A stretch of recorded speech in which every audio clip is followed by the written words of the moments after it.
وإذ زين لهم الشيطان أعمالهم وقال لا غالب لكم اليوم من الناس إني جار لكم. ہر قسم کی حمد و ثنا اللہ رب العالمین کے لیے ہے، جس کی توفیق سے ہم لوگ ماہ رمضان میں داخل ہوئے ہیں، اور الحمدللہ اس رمضان کے 16 روزے آج ہم مکمل کر چکے ہیں اللہ کی توفیق سے۔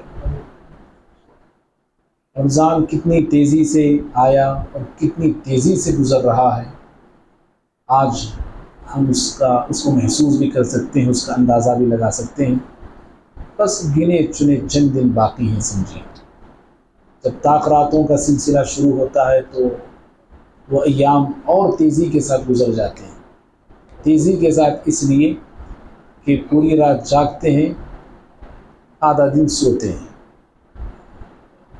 اب آدھا دن رخصت ختم ہو گیا اور بقیہ آدھا دن آسانی سے ہم گزار سکتے ہیں۔ تو اس طرح 10 راتیں 10 دن رمضان کے بڑی تیزی کے ساتھ گزرتے ہیں۔ میرا آپ کا یہ بہت بڑا فریضہ ہے، ذمہ داری ہے اپنی آخرت کو بنانے کی، کہ بقیہ دن ہم اللہ کے اس رمضان جو ملا ہے ہمیں اللہ کی طرف سے، اس کو غنیمت جانیں۔ اللہ کے نبی صلی اللہ علیہ وسلم کا روز کا معمول تھا قیام اللیل کرنا، یعنی رات میں نماز پڑھنا۔ آپ کی نماز کیسی ہوتی تھی، کیسے آپ پڑھتے تھے، کتنا لمبا قیام آپ کا ہوتا تھا، رکوع لمبا، سجدہ لمبا، ہم سب واقف ہیں۔ پیر آپ کے سوجتے تھے، سوجن آتا تھا پیروں میں۔ آپ صلی اللہ علیہ وسلم سے پوچھا گیا، اے اللہ کے نبی صلی اللہ علیہ وسلم اتنی لمبی نماز کیوں پڑھتے ہیں آپ؟ کیا کہا آپ نے؟ جی کہا فلا اکون عبدا شکورا، کیا میں اللہ کا شکر گزار بندہ نہ بنوں؟ اللہ رب العالمین کی شکر گزاری میں انسان کو اللہ کی عبادت میں اپنا وقت لگانا ہے، زیادہ سے زیادہ وقت لگانا ہے۔ پیارے نبی صلی اللہ علیہ وسلم شکر گزاری کا ایک طریقہ یہ بتائے کہ اللہ کی عبادت کیجیے۔ جب اللہ زندگی دیا ہے اور پھر انسان بنایا ہے، مسلمان بنایا ہے، اور پھر مسلمانوں میں صحیح عقیدے والے بنایا ہے، یہ اللہ کے کتنے بڑے انعامات ہیں اور کتنے بڑے احسانات ہیں مجھ پر، آپ پر۔ تو ہمیں کتنا اللہ کا شکر ادا کرنا چاہیے اور کس قدر اللہ تعالیٰ کی عبادت میں اپنے وقت کو لگانا ہے، اپنی زندگی کو لگانا ہے۔ بہرحال ہم اپنے مضامین کی طرف آتے ہیں۔ 10واں پارہ ابھی ہم سن رہے ہیں، انشاءاللہ 5ویں رکعت سے 11ویں پارے میں انشاءاللہ داخل ہوں گے۔ اللہ تعالیٰ 10ویں پارے میں سورہ توبہ میں، جیسا کہ ہم نے گزشتہ ایک درس میں بتایا تھا، 3 غزوات کا ذکر کیا ہے: جنگ بدر، جنگ حنین، غزوہ تبوک۔ 3 غزوات۔ اس میں جو پہلی جنگ ہے غزوہ بدر، جنگ بدر، یہ مسلمان اور کافروں کے درمیان ہونے والی پہلی جنگ ہے۔ پوری جنگ کو بتانا مقصد نہیں، اشارہ دینا ہے، کیونکہ یہ رمضان کی 17 تاریخ کو یہ جنگ پیش آئی تھی، اور آج ہم 17 رمضان میں داخل ہو چکے ہیں۔ اس جنگ میں ایک بہت بڑی بات یہ ہے کہ کفار اور مشرکین کو ورغلانے والا، جہاں پہ یہ جنگ کرنے والے تھے وہیں پر اس جنگ میں اور تیل چھڑکنے والا، آگ لگانے والا شیطان بھی تھا۔ شیطان باقاعدہ مشرکین کے پاس آتا ہے، اللہ قرآن میں نقشہ کھینچا ہے، مشرکین کے پاس آ کے انہیں اکساتا ہے جنگ کے لیے، بھڑکاتا ہے۔ مشرکین مکہ جنگ کا پلان کرتے ہیں کیونکہ قافلہ بچانا مقصد تھا ان کا، لیکن نکل چکے تھے وہ لوگ، لیکن ایک ڈر تھا انہیں مشرکین مکہ کو، اگر ہم مکہ چھوڑ کے نکلیں گے تو فلاں قبیلے والے ہمارے مکے پر حملہ کر سکتے ہیں. ایک قبیلہ تھا، مکے والوں اور اس قبیلے میں دونوں میں دشمنی تھی. وہ قبیلہ تھا بنو بکر، اس کا نام تھا. دونوں میں جمتی نہیں تھی. تو مکے والوں کی ایک تشویش تھی، ایک اندیشہ تھا، اگر ہم چلے یہاں سے فوج لے کے نکل گئے تو مکہ خالی ہو جائے گا. بنو بکر والے مکے پہ حملہ بول سکتے ہیں، دھاوا بول سکتے ہیں. ایک اندیشہ تھا انہیں. تو اس وقت شیطان آتا ہے، دو باتیں مکے والوں کے پاس کہتا ہے لا غالب لکم اليوم من الناس، کہ آج کے دن تم پر کوئی غالب نہیں آ سکتا، انسانوں میں سے کوئی تم کو ہرا نہیں سکتا، جیت تمہاری ہے. یقین انہیں دلاتا ہے پہلے. اور پھر وہ کہتا ہے وَإِنِّي جَارٌ لَكُمْ، میں تو تمہارا پڑوسی ہوں. بنو بکر کا تمہیں اندیشہ ہے نا، وہ لوگ تم پہ حملہ کر سکتے بول کے، میں گارنٹی لیتا ہوں وہ تم پہ حملہ نہیں کرے گا. اور شیطان آیا کیسا آیا تھا شیطان ان لوگوں کے پاس؟ کس شکل میں آیا؟ انسان کی شکل میں آیا تھا. کس شکل میں آیا تھا؟ انسانی شکل. کس کی شکل میں آیا تھا وہ؟ جی قریب ہیں آپ؟ جی نہیں، نام تو ہے وہ، لیکن زبر زیب فرق آ رہا ہے. جزاک اللہ. سراقہ بن مالک،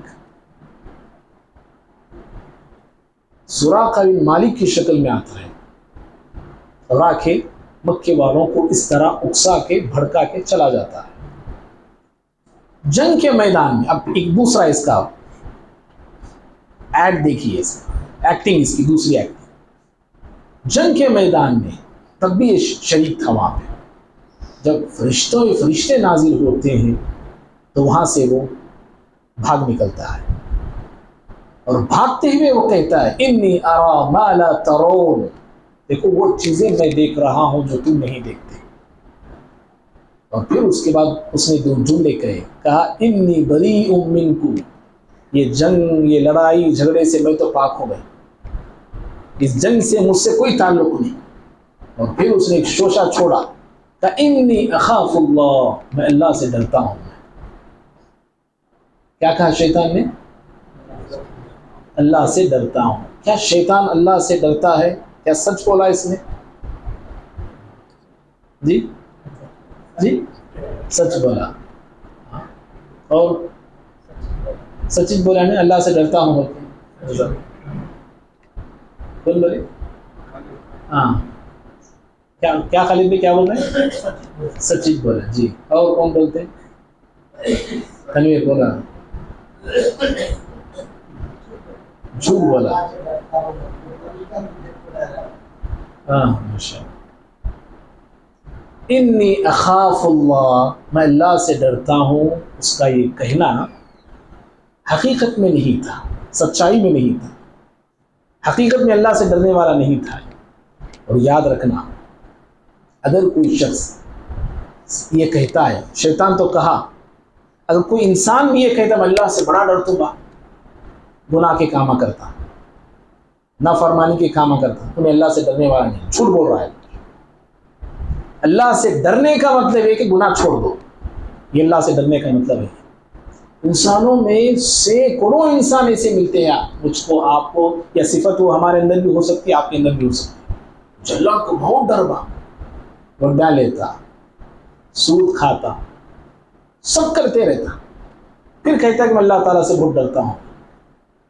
اللہ پکڑتا ان کو، میں ڈرتا ہوں. میں جھوٹ بولتے رہتا ہے انسان، دھوکہ دیتے رہتا.